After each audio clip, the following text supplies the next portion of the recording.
अनाज के लिए तो रोजगार कैसे मिलेगा? वोट दोगे हिंदू मुसलमान के लिए तो आपके बच्चों के लिए पढ़ाई कहां से होगा? वोट दोगे मंदिर मस्जिद बनाने के लिए तो आपके गांव में फैक्ट्री कैसे लगेगी? जो बोइएगा वही काटिएगा। आपने वोट दिया अनाज के लिए, अनाज आपको मिल रहा है। आपने वोट दिया मंदिर के लिए, मंदिर बना है। आपने वोट दिया बिजली के लिए, घर घर बिजली आई है। आपने वोट दिया जाति के लिए, जात का चर्चा गिनती हर घर हो रहा है। आपने वोट दिया सिलेंडर के लिए, घर घर सिलेंडर बटा है। आपने वोट दिया गुजरात के विकास के लिए, गुजरात में विकास हो रहा है। आपने अपने बच्चों के तालीम के लिए, रोजगार के लिए वोट नहीं दिया, इसीलिए पूरा बिहार का बच्चा अनपढ़ और मजदूर बन गया।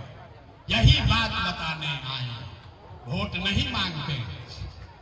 गांव गांव जाके लोगों को हाथ जोड़ रहे हैं, एक के बात बताते हैं।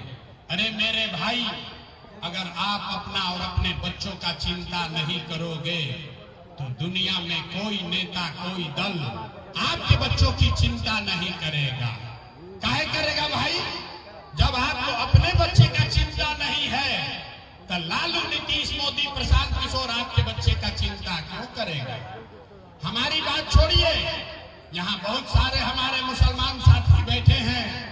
आपके हदीस में लिखा है, आपके हदीस में आपको ऊपर वाले का, पैगंबर साहब का आदेश है। हर मुसलमान का ये फर्ज है, अपने बच्चों के साथ आपको इंसाफ करना है। ये हम नहीं कह रहे हैं, ये हदीस में लिखा हुआ है। सही मुस्लिम, सही बुखारी में ये बात लिखी हुई है कि हर मुसलमान को अपने बच्चों के साथ इंसाफ करना है, उसको अच्छा नाम देना है, उसकी तालीम और तरबियत करनी है। लेकिन यहाँ बैठे जितने मुसलमान हैं, दिल पर हाथ रखकर बोलिए, आधा से ज्यादा मुसलमान ऐसे हैं जो चाहकर भी अपने बच्चों के साथ इंसाफ नहीं कर पा रहे। लेकिन आप सुधरने को नहीं तैयार। मुसलमान यहाँ आए हैं ये सुनने कि भाई जन सुराज वालों को देखते हैं क्या होगा। आप भाई ये देखने आए हो कि तादाद कितनी है। मैं मुसलमानों को कहता हूं कि आप हमारी बात छोड़िए, कम से कम इस्लाम की तो बात मानो। आपको कहा गया कि हक और बातिल में, हक और बातिल में हक के साथ आपको खड़ा होना है। लेकिन आज का मुसलमान हक के साथ नहीं खड़ा होना चाहता है, वो तादाद के साथ चलना चाहता है। आप देखते हैं कि तादाद किसकी ज्यादा है, भाजपा को कौन हराएगा। जो भी भाजपा को हराएगा हम लोग उसी को वोट देंगे। अगर वो तादाद में बातिल भी हो तो भी आपको मंजूर है।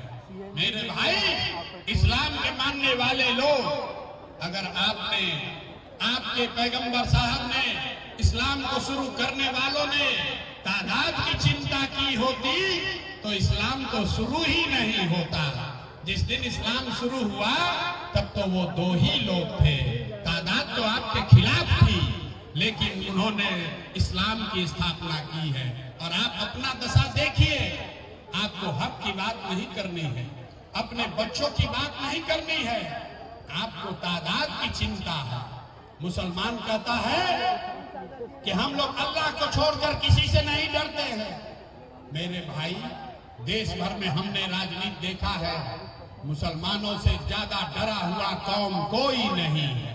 हम कैमरे पर कह रहा है, आपको भाजपा का डर दिखा के अगर आपसे कहा जाए कि बातिलों को भी वोट कर दो तो भी आप करने को तैयार है। अपने बच्चों का जो हक मार के गया है उसको भी वोट कर रहे हो क्योंकि आपको भाजपा से डर है। आप प्रशांत किशोर को सुनने आए, प्रशांत किशोर आपको क्या सिखाएगा? जो लोग इस्लाम में पैगंबर साहब की बात नहीं मान रहे हैं, पैगंबर साहब के बताए हुए रास्ते पर नहीं चल रहे हैं, वो प्रशांत किशोर से क्या रास्ता सीखेंगे? आप कहते हैं कि मुसलमानों को लोगों ने ठगा है। अरे मेरे भाई, आज का हुक्मरान जो है वो जालिम है। आपको लगता है कि हिंदुस्तान में, बिहार में ऐसे लोग शासन कर रहे हैं जो जालिम हैं, मुसलमानों की चिंता नहीं करते हैं, तो जरा याद कीजिए